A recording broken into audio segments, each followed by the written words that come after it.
Hester was a beautiful woman whose family was important and powerful. But she had no luck. Hester fell in love and got married, but her marriage became dull and empty. She had 3 beautiful children, a boy and 2 girls, but she did not love them. Hester pretended that she loved them, but she knew that she did not. Hester's husband travelled to the city each day and worked in an office, but he was not very successful in his job and did not earn much money. Hester did not know how to make money either. They both spent more money than they could earn, so they had serious money problems. Hester and her family lived in a fine house which had a pleasant garden. Beautiful and expensive things filled the house. The children had all the toys that they wanted.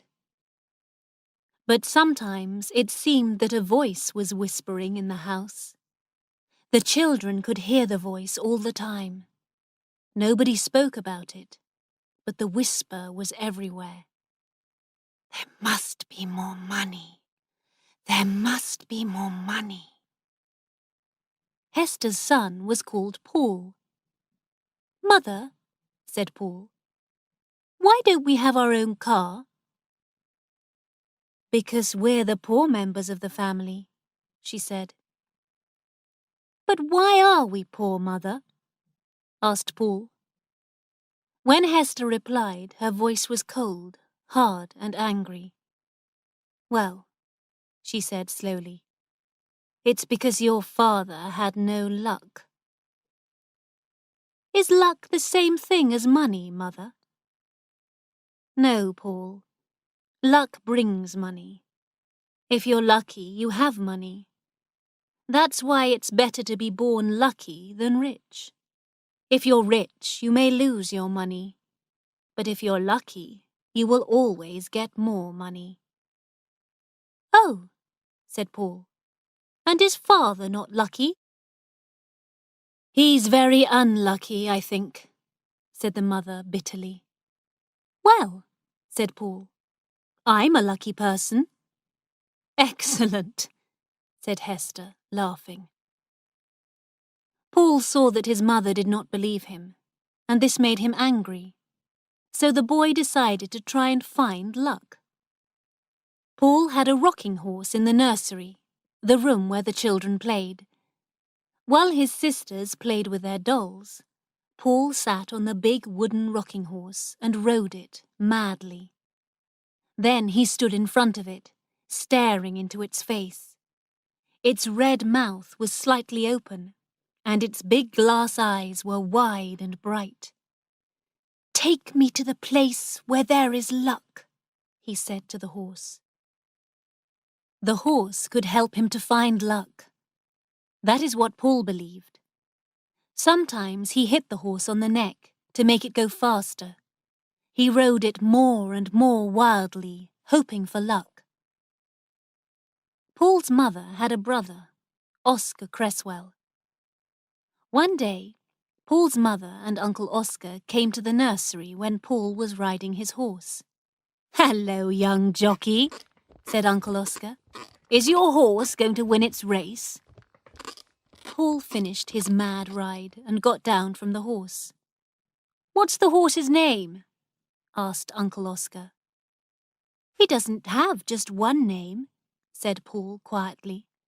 "He has different names. He was called Sansovino last week." "Sansovino?" said Oscar. He was surprised. "But that's the name of the horse which won the big race at Ascot. How did you know that name?" "He talks about horse races with Bassett," said Paul's sister. Bassett was the young gardener who worked for Paul's parents. He had been Oscar Cresswell's servant in the war, when Oscar was an army officer.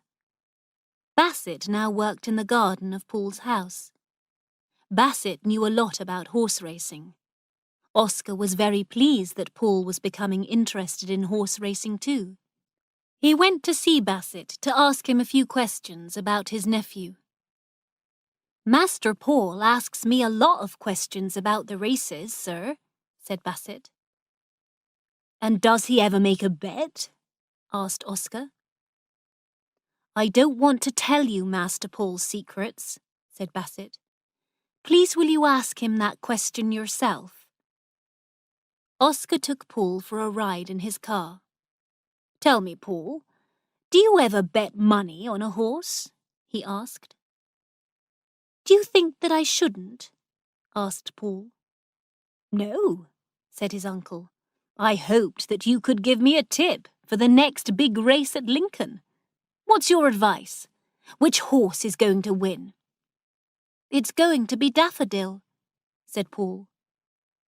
Daffodil had not run in many races and had not been successful. No one expected Daffodil to win the race. Daffodil? Asked Oscar. Are you sure? What about Mirza? I only know the winner, said Paul. That's Daffodil. You won't give the information to anybody else, will you, Uncle? I promised Bassett that I wouldn't tell anyone. Bassett and I are partners. We share our information with each other. Bassett lent me 5 shillings to bet on my first racehorse, Paul went on. But the horse lost. Then you gave me 10 shillings. I bet that money on a horse, and it won.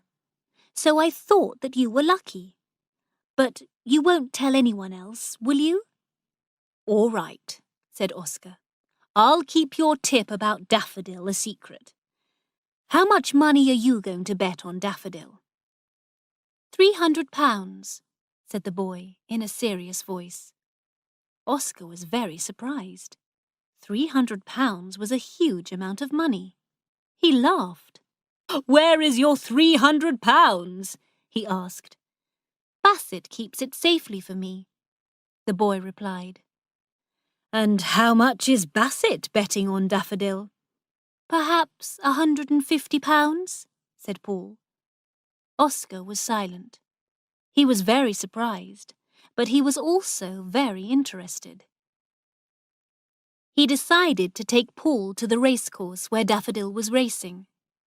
It was Paul's first visit to a race meeting, and his blue eyes shone with excitement. Daffodil won his race. I have £1,500 now, said Paul. Uncle, if you want to be a partner with Bassett and me, we could all be partners, but you must make a promise. You must never give the information about the winning horses to anybody else. The next afternoon, Oscar took Bassett and Paul to a park, and they talked. If I'm sure about the winner, we're successful, said Paul. But sometimes I am not sure. Then we lose. But when are you sure? Asked Uncle Oscar. It's Master Paul, sir, said Bassett, slowly, in a soft, quiet voice. Perhaps heaven tells him. He was absolutely certain that Daffodil would win. But where's the money that Paul has won? Asked Oscar. I keep it safely for him, said Bassett. Whenever Master Paul wants the money, he can have it. £1,500, said Oscar, shaking his head. He almost did not believe it. Yes, said Bassett. They drove home again. Oscar asked to see Paul's £1,500, and Bassett showed it to him. Then Oscar decided to become a partner too. Sometimes I'm absolutely sure which horse will win, said Paul. I was sure about Daffodil. Sometimes I have an idea, and sometimes I have no idea at all. Do I, Bassett? Then we have to be careful, because we lose. And when you're sure, what makes you sure? Asked Oscar. Paul looked uncomfortable. Oh, well, I don't know, he said. I'm sure, Uncle. That's all. The next race was the Ledger. Paul was sure about the winner of this race. He bet £1,000 on a horse called Lively Spark. Lively Spark came in first place, and Paul won £10,000. Oscar Cresswell won £2,000. You see, said Paul, I was absolutely sure that Lively Spark would win. I don't understand how you're guessing correctly, said Oscar. What are you going to do with your money? I wanted to get money for Mother, replied Paul. She said that she had no luck because Father is unlucky. I want to be lucky. Then I can stop the whispers in our house. Whispers in the house? Repeated Oscar in surprise. What do you mean? Oh, I don't know, said Paul. But the house never has enough money, and so it's always whispering. I want to stop the whispers, but I don't want Mother to know about my luck. She wouldn't let me bet on the horses. Very well, Paul, we won't tell her, said Oscar. Paul and his uncle made a plan. Paul gave £5,000 to Oscar, and Oscar gave the money to a lawyer. The lawyer was going to tell Hester about a relative who she had never met. Hester was going to get £5,000 because the relative had died. Each year, on her birthday, Hester was going to receive £1,000. So my sister will have a birthday present of £1,000 for the next 5 years, said Oscar. Paul's mother had her birthday in November. By that time, the whispers in the house had become very loud. Paul was worried. Hester opened her letters at breakfast on her birthday. Paul watched his mother's face carefully as she read the lawyer's letter. But she did not smile. Her face became hard and cold. Did you have any presents for your birthday? Asked Paul. Not really, said his mother. Then she went to the city. In the afternoon, Oscar came to the house. He told Paul that his mother had been to see the lawyer. She had many large debts, and she owed a lot of money to many people, so £1,000 was not enough for her. She wanted to have the whole amount. She wanted the £5,000 immediately. Oh, let her have all the money now, said Paul. We can win some more money. We'll get a lot of money if I choose the winners of the Grand National, or the Lincolnshire, or the Derby. I'm sure to know the winner for one of these races. So Hester got the whole £5,000. She spent a lot of money on new furniture and expensive things for the house. She told Paul that he would go to an expensive school in the autumn. Then something very strange happened. The voices in the house suddenly changed. Before they had only whispered, but now they began to shout. There must be more money! There must be more money! Paul was frightened. He spent a lot of time with Bassett. The day of the Grand National race arrived, but Paul was not sure about the name of the winner. He bet on the wrong horse and lost £100. He did not know the winner for the Lincoln either, and he lost £50. He became very worried, and his eyes were wild and strange. Don't worry about it, my boy, said Oscar. The next big race was the Derby. I must know the winner for the Derby, said Paul. His big blue eyes shone strangely. Even his mother noticed that Paul did not look well. Perhaps you need a holiday, she said. Would you like to go to the seaside? You'll feel better near the sea. The sun and fresh air will help you. Mother, I can't go away before the Derby, said Paul. You care too much about these horse races, Hester said. It's not good for you. Please don't send me away until after the Derby, said Paul. Don't send me away from this house. Do you love this house so much? Asked his mother in surprise. I didn't know that. Very well, you can stay here until after the Derby. There was a secret reason why Paul wanted to stay in the house. He had not told anyone about it, not even Uncle Oscar or Bassett. His secret was his wooden rocking horse, which did not have a name.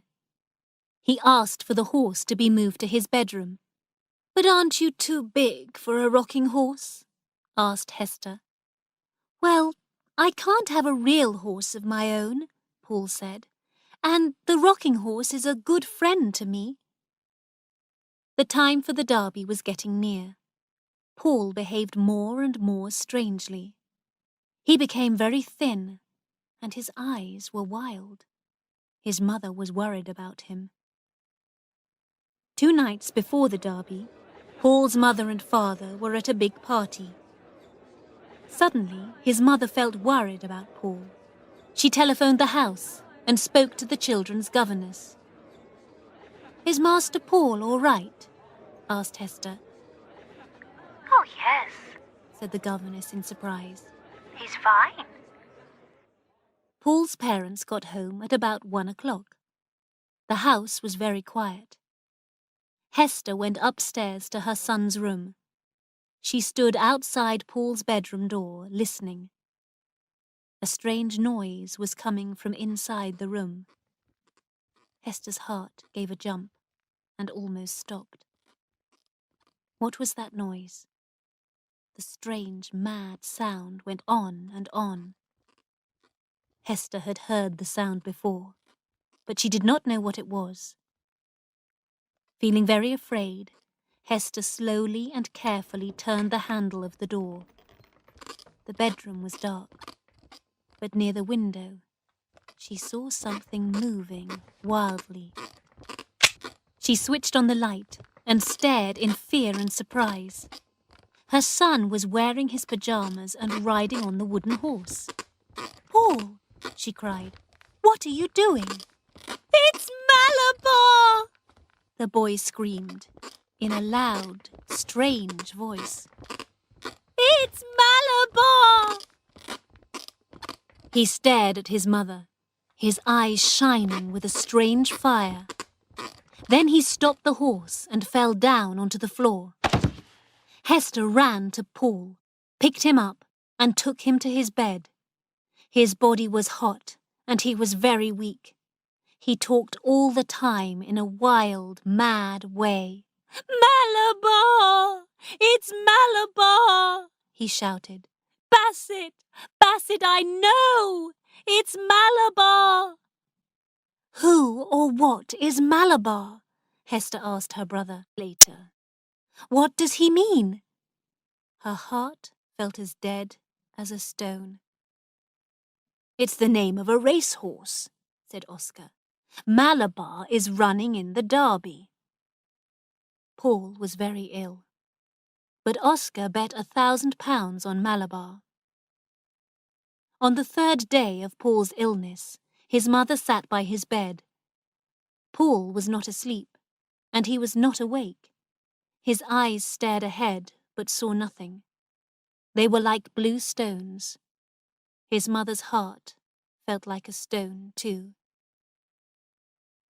On the day of the Derby, Bassett came into the house in the evening. He wanted to see Paul. Paul's parents agreed, and Bassett went into the boy's bedroom. Master Paul, he whispered. Malabar came in first. It won. I did what you told me to do. I bet on Malabar. You now have £80,000.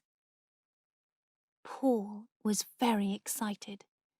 He kept saying the same thing again and again. Malabar! Malabar!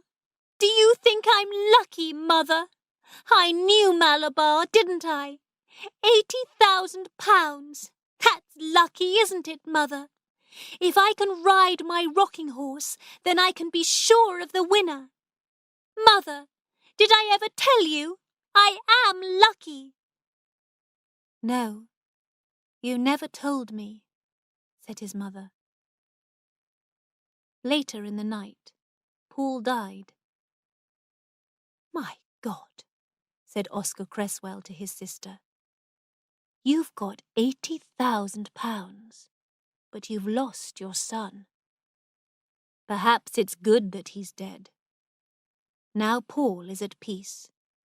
He'll never have to ride a rocking horse again to find a winner."